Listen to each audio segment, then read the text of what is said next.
예, 안녕하세요. 예, 클릭해 주셔서 감사합니다. 지금 여러분과 함께 이야기하고 싶은 것은요,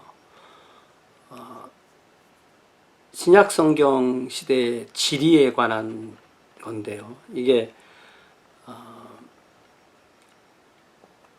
어떤 오늘날의 눈으로 성경을 봐서 오해하는 그 가장 대표적인 예 중에 하나가 사도행전 16장에 나오는 사도행전 16장 6절, 성령이 아시아에서 말씀을 전하지 못하게 하시거늘. 이렇게 돼서 유럽 지역에 있는 마케도니아로 건너가서 사도 바울이 복음을 전했기 때문에 아시아의 복음이 거의 한 2000년 가까이, 길게 잡으면 그렇게 복음이 결국 들어온 것이다. 이렇게 이해하고 이런 이해가 이제 굉장히 자연스러운 이해거든, 오해거든요. 이렇게 이해하는 것이 오해인데, 자연스러운 오해인데, 이게 오해를 이렇게 하다 보니까 이 오해가 계속 양산돼서 아직까지도 이것이 잘 시정이 되지 않고 있습니다. 이게 일종의 지리 문제이기도 하고요. 어떤 역사에 대해서 우리가 어느 정도는 알고 자세히 모르는, 사실 모든 것을 다 아는 사람은 없지만 그래도 어느 경계선이 있는데 그 경계선을 넘지 못해서 오해하는 그런 거라고 생각이 됩니다. 우선 기본적인 이해를 하자면, 오늘날 우리가 아시아라는 말을 쓸 때는 이제 일반적으로 통념적으로 쓸 때는 그 대륙에서 대륙을 이제 유라시아 대륙을 반으로 나누어서 반은 유럽이라고 하고 반은 아시아라고 하잖아요. 그 경계선이 바로 터키와 그리스, 를 가로지른 에게해와 보스포러스 해협, 말마라 바다, 말마라 해, 에게해, 보스포러스 해협, 그 경계선으로 이제 유럽과 아시아를 나누고, 터키의 이제 수도는 앙카라지만 이스탄불은 이제 유럽 쪽에 있죠. 예. 오늘날의 아시아를 부르는 그 단어로 사도행전 16장 9절에 성령이 아시아에서 말씀을 전하지 못하게 하셨다. 요 말씀을 이해하는 겁니다. 그러니까 오늘날의 아시아라는 대륙의 이름으로 이 말씀을 이해해서 하나님께서 우리 아시아 대륙에, 예를 들면 우리 코리아나 중국이나 일본이나 베트남이나 이런 데 말씀이 늦게 들어오게 한 것이 하나님께서 그걸 막으셔서 늦게 우리 복음을 받게 됐다. 이렇게 이해하게 되는 건데요. 그거는 어떤 아주 큰 오해죠. 왜냐하면은 이 아시아 1세기의 로마 제국에서의 이 아시아라는 말에 신약 성경에서 사용되는 모든 단어는 이 아시아 속주를 의미합니다. 아시아 속주는, 이 속주라는 것은 이제 로마 제국이 이제 다른 나라들을 정복하면서 제국을 만들 때 이민족을 다스리는 하나의 행정 지역이었죠. 그래서 우리가 지명을 나타내는 단어를 딱 봤을 때 그 지명이 어떤 지방을 의미하는 것인지 도시를 의미하는 것인지 그것을 구별할 수 있어야 됩니다. 예를 들자면 그러니까 옛날에 대전시가 어떤 직할시가 되기 전에 대전 하면 이건 하나의 도시 이름이고, 충청남도 하면 이것은 이제 도의 이름이잖아요. 근데 이렇게 될 때 이 로마 시대에는 이 속주를 크게 이제 두 가지로 나누었어요. 하나는 원로원 속주라고 해서, 이제 원로원 속주는 좀 평화가 보장된, 좀 일찍 속주에 편입되고 군사적으로 어떤 폭동이나 아니면 외적의 침입이 없을 것 같은 것은 원로원에서 총독을 파견하고, 원로원에서 파견된 총독들은 1년 정도의 임기를 어떤 보수로 명예직으로 그렇게 하게 되는 그런 원로원 속주가 있고요. 그리고 그보다 훨씬 더 많은 속주는 황제 속주는 좀 더 최근에 편입된 속주이고, 내부 속주 안에서의 어떤 군사적 폭동이나 독립운동 같은 거죠. 아니면 외부에서 어떤 외적의 침입 이런 것이 있을 것을 황제가 자기 부하인 군인들을 보내서 다스리도록 하는 그런 속주가 바로 황제 속주이고, 보통 뭐 이 황제 속주의 총독들은 임기가 뭐 5년 이렇게 되기도 하고 그랬습니다. 이렇게 될 때 이 아시아라는 말은 오늘날의 그 터키, 오늘날의 터키, 그리고 그 옛날엔 그것을 이제 아나톨리아라는 말은 이제 해가 돋는 쪽, 동쪽 이런 의미거든요. 아나톨리아 반도라고도 하고, 오늘날 터키의 그 대부분을 차지하는 그 반도에 에베소를 중심으로 하는 상당히 큰 속주의 이름이 아시아 속주였어요. 그래서 성경에 이 아시아라는 단어가 나오는 단어들을 다 찾아보면은 이것이 하나, 둘, 셋, 넷, 다섯, 여섯, 일곱, 여덟, 아홉, 열, 열하나, 열둘, 열세, 열네, 열다섯, 열여섯, 열일곱, 18개인데요. 이거를 쭉 찾아보면 아시아가 뭘 의미하는지 알 수가 있죠. 먼저 사도행전 2장 9절에 보면은 오순절에 몰려든 그 사람들, 예를 들면 뭐 6월절, 오순절, 뭐 초막절 이런 때는 그 예루살렘에 거의 뭐 100만 명 정도 사람이 몰렸다고 그렇게 보통 생각을 하고 있습니다. 거기에 보면 우리는 바데, 메데, 엘람, 메소포타미아, 다 이쪽은 그 오늘날의 이라크 쪽이죠. 유대, 갑바도기아. 이 갑바도기아도 오늘날 터키의 한 속주이고요. 본도는 터키의 북쪽이고요.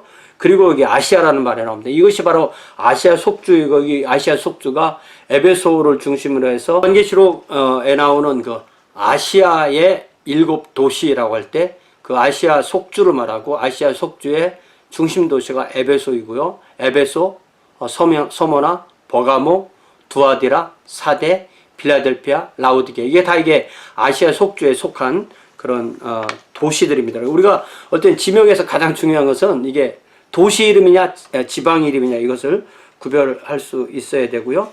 그 다음에 부르기아도 오늘날 터키 지역에 있던 거고요. 밤빌리아도 마찬가지고요. 그 다음에 이집트, 그 다음에 구레네는 이제 사이렌이라는 거죠. 구레네도 이제 하나의 속주, 구레네라는 도시와 구레네 속주가 있고요. 리비아는 이제 그보다 좀 더 서쪽이고요. 그 다음에 로마, 그 다음에 크레타, 그 다음에 다시 아라비아. 이런 것이 여기에 나오는 이 지명들은 다 도시 이름이라기보다는 그 지방 이름인 게 많고요. 자, 그 다음에 사도행전 6장 9절에 보면 아주 재밌는 말씀이 나오는데요. 사도행전 6장에 보면 이제 스데반이 그 사도들에 의해서 안수를 받고 7명이 안수를 받을 때 스데반, 필립, 브로고로, 니가노로, 디몬, 바메나, 이렇게 6명은 이제 디아스포라 유대인이고, 7번째 사람은 유대교에 입교한 안디옥 사람, 그러니까 헬라인으로서 안디옥에 태어난 사람이 유대교도가 되고, 할례를 받고 유대교도가 되고 예루살렘에 와서 복음을 듣고 초대교회의 회원이 되고 성도들에게 추천을 받아서 안수를 받은 7사람 중에 한 명이 되는 거죠. 그럴 때 이 스데반이라는 사람은 8절에 보니까 은혜와 권능이 충만해서 큰 기적과 표적을 민간에 행하고 어떤 회당을 찾아갔는데, 그 회당의 이름은 자유민들의 회당, 이렇게 9절에 보니까 이른바 자유민들, 즉 구레네, 아까 말한 사이렌, 그 북아프리카죠. 이집트와 그 리비아 사이 구레네, 그 다음에 알렉산드리아, 이 알렉산드리아 이집트의 한 도시죠. 그 다음에 길리기아가 사도 바울의 고향인 다소의 속주 이름이 길리기아고요.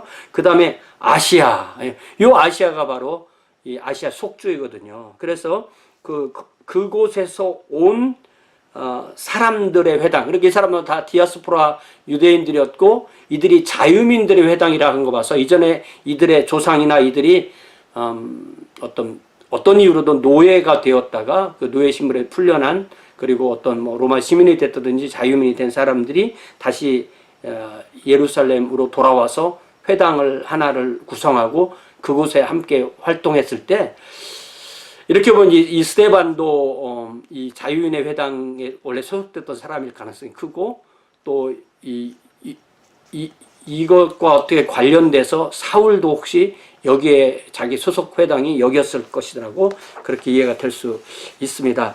6장 9절이고요. 그 다음에 이제 세 번째 나오는 것이 이 사도행전 16장이거든요. 사도행전 16장은 사도 바울이 이제 15장 뒷부분부터 바울과 바나바가 이제 요한을 데리고 가냐 마냐의 문제로 갈라서서 먼저 이제 2차 선교여행을 떠나되 1차 선교여행은 배를 타고 키프로스 구브로로 가서 그 다음에 남쪽에서 그 배를 타고 다시 터키 반도 위로 올라가는 그 여정이었지만 이제는 거꾸로 육로를 통해서 안디옥에서 바로 갈라디아 지방으로 들어가는 겁니다. 그래서 그 갈라디아 지방으로 들어갔다는 이야기가 여기 41절에 보니까 40절부터 보면 바울은 신라를 택한 후에 형제들에게 주의 은혜의 부탁함을 받고 떠나 시리아 안디옥이 속한 지역이 시리아 속주죠. 그리고 길리기아로 다니며 길리기아 속주 자기 고향입니다. 교회들을 견고하게 하냐. 거기에도 이미 교회들이 있었던 것입니다. 그리고 그 다음에 16장에 더베와 루스드라 이게 이제 1차 선교여행에서 떠났던 이고니온, 루스드라, 더베 이런 곳이잖아요. 이곳에 가서 디모데를 만나서 그를 이제 선교 여행에 이렇게 합류시키고 이제 떠난 겁니다. 그래서 그 다음에 온 곳이 바로 이제 아시아 속주에 오게 된 거죠.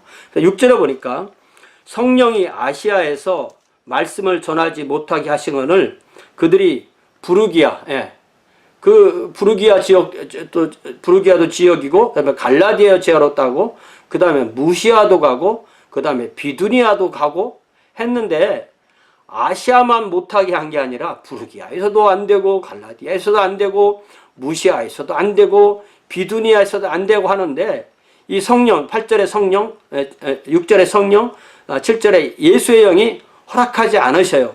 그래서 무시아를 지나 이제 드로아라는 도시에 이게 드로아가 이제 트로이 목마 말한 그 트로이와 이제 거의 같은 지역인데요. 드로아로 내려갔는데 밤에 환상이 바울에게 보이니 마게도냐 사람 하나가 서서 그에게 청하여 이르되 마게도냐로 건너가서 우리를 돌아가는. 이제 마게도냐로 가려면 이제 배를 타고 그 마게도냐 속주 쪽으로 건너가야 되는데 마게도냐 이제 그리스 북쪽이잖아요. 바울이 그 환상을 보았을 때 우리가 곧 마게도냐에 떠나기를 힘쓰니 그래서 우리라는 이 단어가 처음으로 사도행전에 나오고 이 우리라는 말이 나올 때부터 누가가 이 바울의 팀에 이렇게 합류한 것으로 그렇게 이해를 할 때 이 누가가 참여한 뒤에 가장 가까운 도시 이름이 드로아니까 첫 번째 이 누가가 합류한 곳이 드로아가 아닐까. 아니면 최소한 여기서 말한 이 주들 아시아, 부르기아, 갈라디아, 무시아, 뭐 비두니아 이런데 어디에서 누가가 함께 이 팀에 합류하게 된 거죠. 그러니까 팀은 바울, 실라, 디모데, 누가 이렇게 되는 거죠. 자, 10절에 바울이 그 환상을 보았을 때 우리가 곧 마게도냐로 떠나기 힘쓰니 이는 하나님이 저 사람들에게 복음을 전하라고 우리를 부르신 줄로 인정함이라. 우리가 드로아에서 이제 배를 타고 사모드라게라는 그 작은 섬을 해서 그 다음에 네아폴리라는 항구 도시에 도착해서 그 다음에 빌립보로 가는 방향이. 그러니까 에게를 중심으로 해서 에게해, 그 다음에 말마라해, 보스포러스에 이렇게 되는 거거든요. 그러니까 이 사도 바울이 이 드로아에서 배를 타고 사모드라게로 직행해서 네아폴리로 간 이 바다가 바로 말마라 그런 바다가 되겠죠. 아니면 네 개 북쪽이라고 그러겠습니다. 자, 그 다음에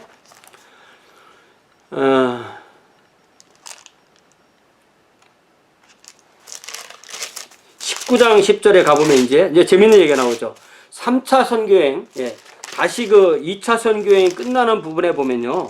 2차 선교행 끝나는 부분에 보면은 바울이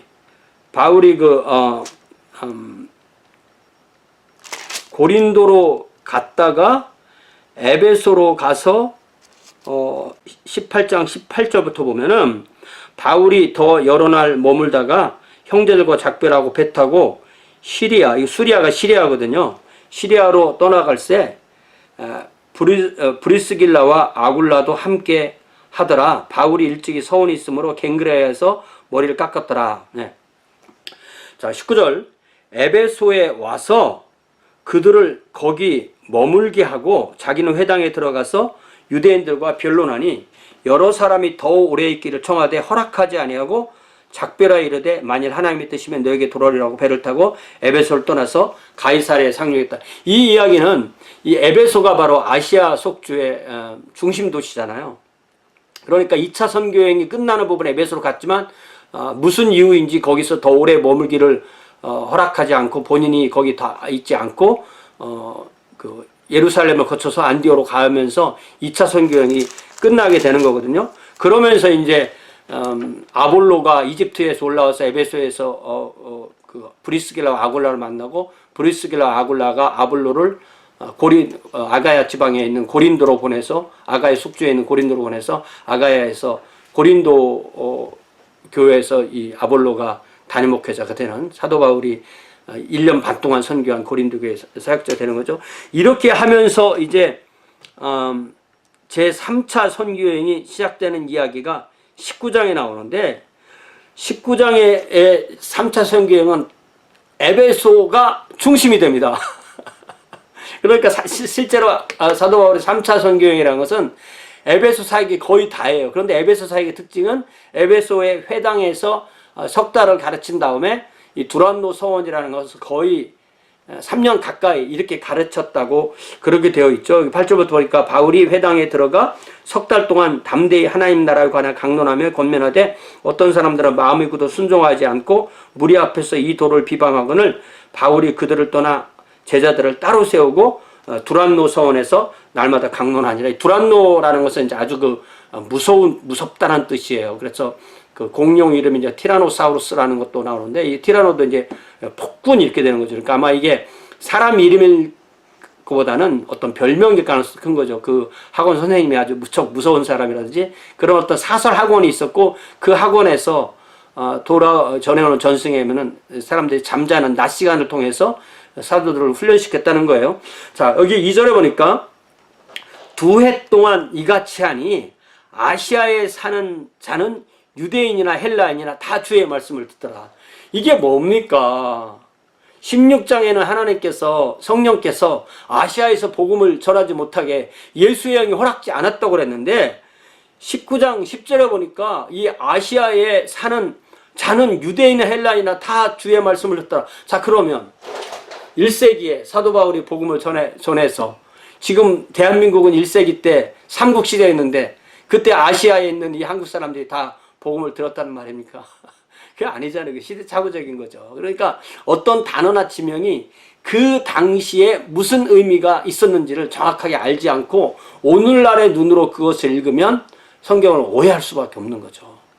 그러니까 하나님께서는 이 바울에게 2차 선교행 때는 어떤 이유로든 그 아시아를 포함한 그 터키에서 더 이상 복음이 전해지지 않고 오히려 그 마케도니아와 이 아가야 지방, 오늘날의 이제 마세도니아, 그리스 지역, 그러니까 빌립보, 데살로니가, 베레아, 그 다음에 아테네, 고린도 이쪽에 이제 교회를 세우게 하시고 3차에 집중적으로 에베소에서 3년 동안 복음을 전한 얘기가 나오는 거죠. 그리고 나니까 그 뒤부터는 이제 아시아라는 얘기가 계속 나오게 됩니다. 여기 에베소에서 사람들이 이제 그 도메디우를 중심으로 아데미 신상을 섬기는 사람들이 일어나서 어떤 폭동을 일으킬 때 그들이 한 말 중에 하나가 나오고요. 그 먼저 22절에 보면은 21절부터 보니까 일이 일어난 후에 바울이 마게도냐와 아가야를 거쳐 예루살렘으로 가기로 작정하이르되, 그러니까 에베소에서 3년 동안 사역을 마치고 2차 선교행이 이 복음 전해졌던 교회들을 방문하기 원해서 마케도니아도 가고 그 다음에 에베소도 가고 이렇게 할 계획, 그 아가야 지방도 갈, 그러니까 2차 선교행 때 갔던 데를 이제 가보려고 하는 거죠.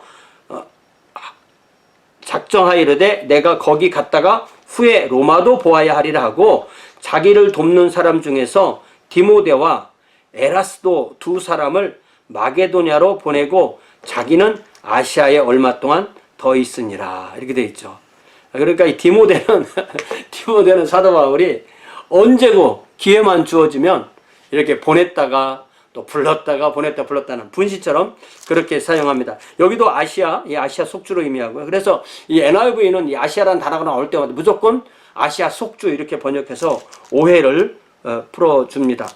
자, 그 다음에 26절에 이제 데메드리오가 말할 때 이 바울이 에베소뿐 아니라 거의 전 아시아를 통하여 수많은 사람을 권유해 말하되 사람의 손으로 만든 것들은 신이 아니라 하니 이는 그대들도 보고 있을 것이라. 그러니까 사도 바울이 3년 가까이 두란노 서원을 중심으로 복음을 전하니까 그의 제자들이 아시아 각지에 퍼지게 돼서 그래서 결국은 요한계시록 1장 4절에 나오는 에베소, 서머나, 버가모, 두아디라, 사데, 빌라델피아, 라우디게아, 또 라우디게아 그 옆에 있는 히에라폴리스, 또 그 옆에 있는 골로새, 이런 곳에 계속 교회가 생기게 됐다는 것을 우리가 알게 되는 거죠. 또 27절에서도 우리의 이 영업이 천하해질 위험이 있을 뿐 아니라 큰 여신 아데미의 신전도 무시당하게 되고 온 아시아와 천하가 위하는 그의 위험도 떨어질까노라. 그러니까 에베소라는 아시아 속주의 수도, 그 다음에 아시아 속주, 그 다음에 온천하 이렇게 확장돼서 말하는 거죠. 또 20장 16절에 보니까 바울이 거기 이제 바울이 바울의 밀레도까지 갈 때 그 지명들이 쭉 나오는데 13절에 보니까 우리는 앞서 배를 타고 아소에서 바울을 태우려고 그리로 가니 이는 바울이 걸어서 가고자 해 그렇게 정해준 것이라. 바울이 아소에서 우리를 만나니 우리가 배를 타고 미둘레나로 가서 거기서 떠나 이튿날 기호 앞에 오고 그 이튿날 사무에 들고 또 그 다음날 밀레도에 이르니라. 바울이 아시아에서 지체하지 않기 위하여 에베소를 지나 배 타고 가기를 작정하였으니 이는 될 수 있는 대로 오순절 안에 예루살렘에 이르려고 급히 감이라. 그래서 에베소를 들르면 시간도 걸리고 거기서 지체할 일이 더 생기니까 에베소의 외향인 밀레도로 사람을 불러서 만나서 이야기하는. 그러니까 아시아 속주에서 더 이상 지체하기를 원하지 아니했다, 그런 말이죠. 또 여기 18절에 보니까 바울이 오메 그들의 17절 바울이 밀레도에서 사람을 에베소로 보내어 교회 장로들을 청하니 이제 교회 목회자들을 청한 거죠. 오메 그들에게 말하되 아시아에 들어온 첫날부터 지금까지 내가 항상 여러분 가운데 어떻게 했는지를 여러분도 아는 바니. 그러니까 이 아시아 에베소를 이렇게 포함하고 있는 속주가 아시아니까 그래서 아시아라는 말을 하고요. 또 21장 27절에 보니까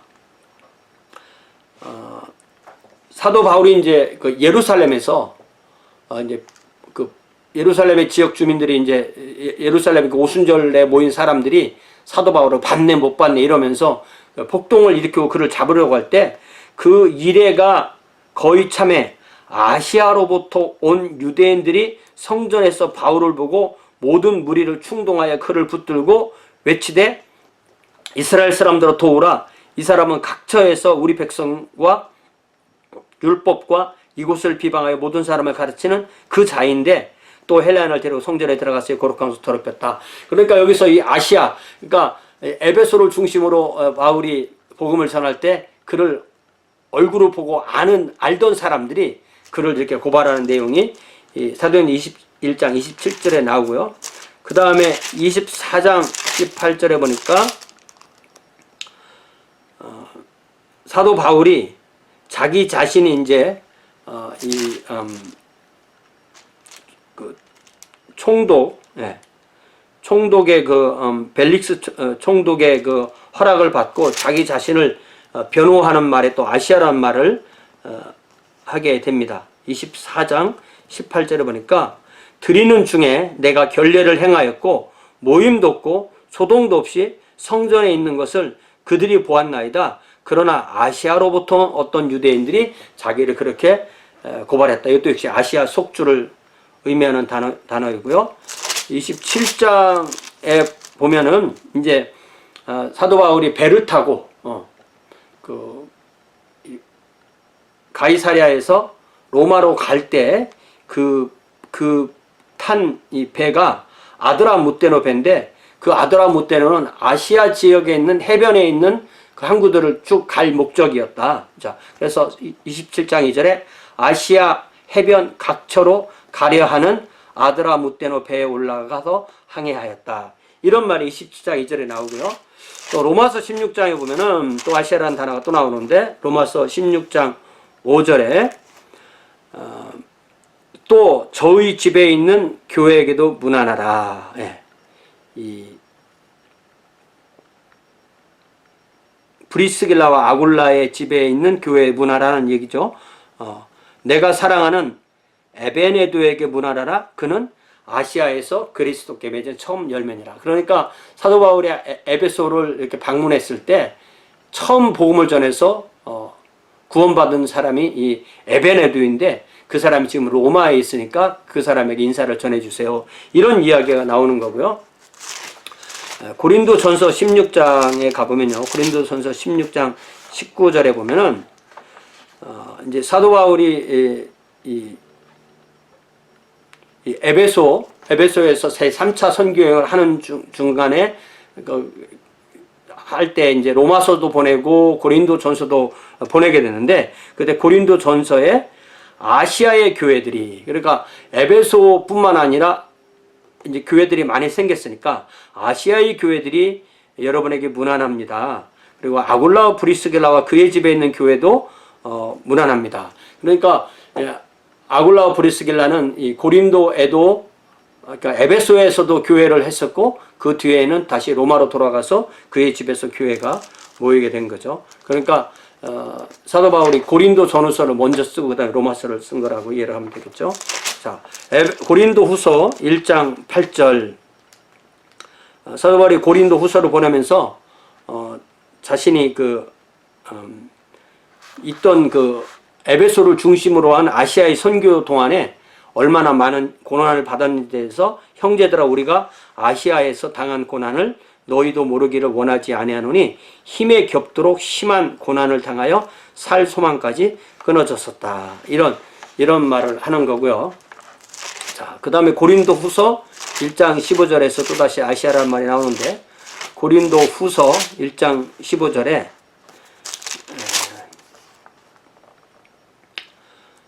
이때 이제 고린도 후서는 사도 바울의 마지막 서신이 있잖아요. 그때 가서는 아시아에 있는 모든 사람이 나를 버린 일을 내가 안 하니 그 중에는 부겔로와 호모게네도 있느니라. 그러니까 지금 고린도 후서를 받는 디모데는 이제 에베소 교회 감독이고요.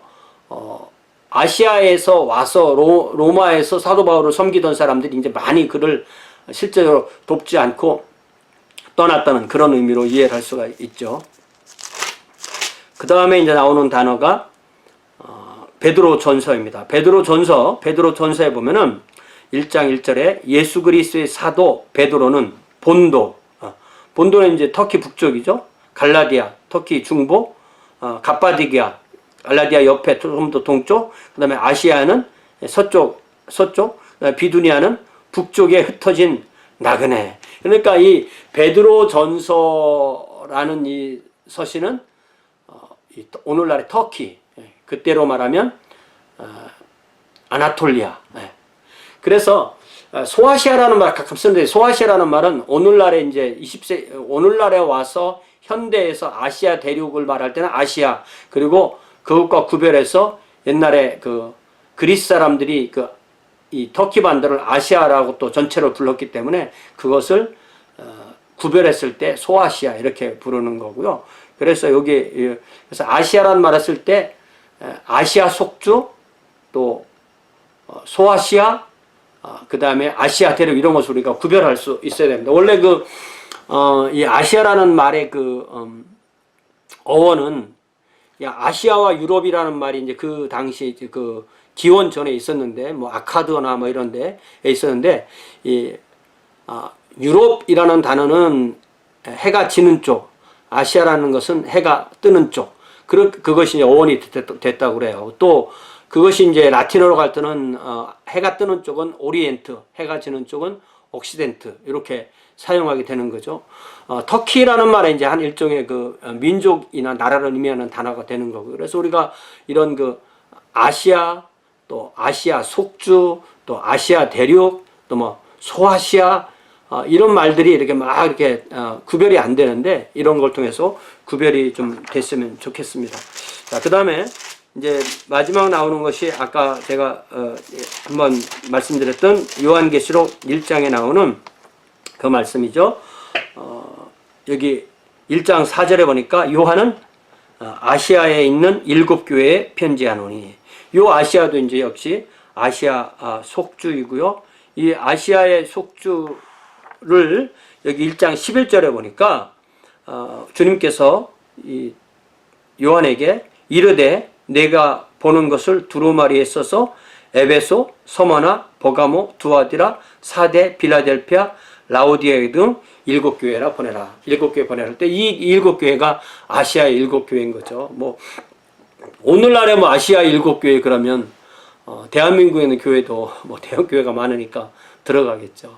이렇게 항상 우리가 성경을 볼 때는 이렇게 오늘날 보지만 오늘날의 어떤 지명이나 뭐 어떤 이런 거에 눈으로 보는 것이 아니라 항상 당대의 그 눈으로, 당대의 배경으로 봐야만 오해를 하지 않는다는 거, 이거는 굉장히 우리에게 중요한 거라고 할 수가 있어요. 그래서 오늘은 뭐 아는 분들한테는 잔소리 같이 들리겠지만 알지 못하는 분들에게는 우리가 이런 부분을 주의해서 봐야 되겠다, 이런 생각을 좀 한다는 의미에서 제가 좀 거칠지만 이렇게 여러분과 나눕니다.